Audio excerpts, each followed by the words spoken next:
Dando início ao assunto de forças e forças em equilíbrio, primeiro eu vou explicar um pouco como é que funciona a relação de onde surgiu, né, nos antepassados lá, a ideia de força, né? A atração entre dois corpos, dada pela a equação de força gravitacional, descoberta por Newton, né, na qual consiste em G, que é a constante gravitacional, a massa de um corpo vezes a massa de outro corpo vezes a distância entre eles ao quadrado, né, que no caso é R.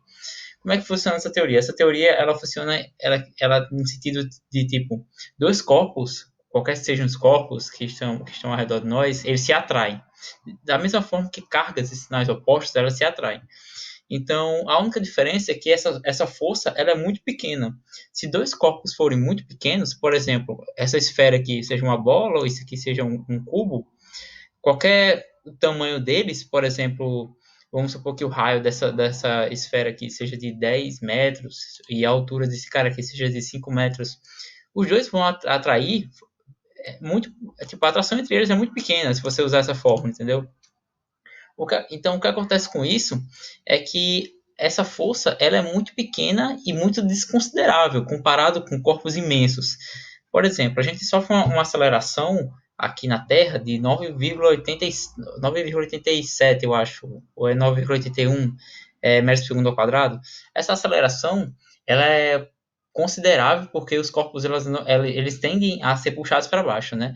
Isso é em relação ao corpo, isso é em relação à massa da Terra. Ou seja, corpos gigantescos como a Terra, ou planetas, ou estrelas, ou buracos negros, esses corpos tendem a respeitar mais essa lei. Essa força é mais considerável, porque são corpos gigantescos. Ou seja, essa teoria de força, de atração entre esses corpos através da dimensão deles, é mais considerável para corpos muito imensos, né? Não, a gente não considera muito para corpos muito pequenos, porque as forças são desconsideráveis. Mas, dando início aqui à principal força que a gente usa aqui na lei, que é a força peso, ela é descrita como forma vetorial, tá? Ela tem um sentido para baixo em relação ao centro de massa de qualquer corpo. Então, vocês consideram que esse cubo aqui, ó, amarelo, é, ele está sobre a superfície, né? Não tem nenhuma força aí atuando em relação ao eixo X ou ao eixo X negativo, apenas a força peso para baixo. Então, a gente representa a força peso como forma vetorial do ponto de centro de massa dele e apontando para baixo, beleza? Então, a força peso é o produto entre a massa do corpo vezes a gravidade.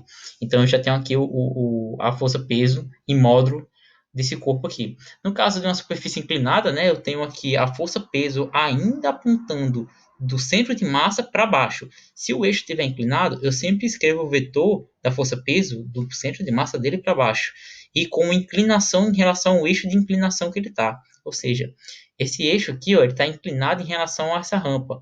Essa linha X, ela é paralela a essa linha aqui, ó, da superfície. Então, você tem que considerar esse ângulo de inclinação, que é justamente o ângulo de inclinação entre a reta suporte aí, que ele está. Então, você faz a decomposição aqui da força-peso, por exemplo. Essa força aqui, essa força-peso, ele tem dois vetores, no caso. Ele tem um vetor aqui, ó, no eixo X, né, positivo, e ele tem outro vetor, eixo Y negativo também, tá vendo? Porque o sentido da força-peso é para baixo. Então, quando você faz a decomposição dessa força-peso, você tem que considerar que a componente Y dessa força-peso ela é negativa, e você faz aqui a decomposição vetorial, tá? No caso aqui, ó, nesse caso aqui, ele é o seno do ângulo, né? Não, ele é o cosseno do ângulo, o Y, e o X, ele é o seno do ângulo, né? O cateto oposto. E eu tenho a componente X aqui da força peso positiva e eu tenho a componente Y negativa da força peso.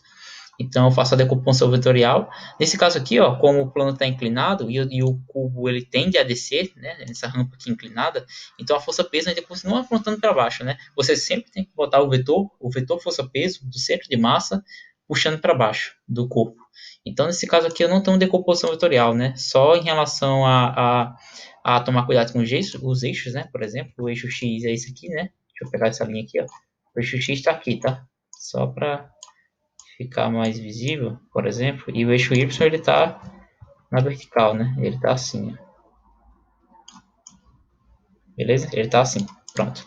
Então vocês têm que tomar cuidado nessa decomposição. A normal, o que é a força normal? A força normal é a força de reação quando um corpo A força normal é aquela força de reação quando o corpo está parado ou em cima de uma superfície e eu tenho uma força que atua contrária à força-peso. No caso, essa força aqui, ó, para cima.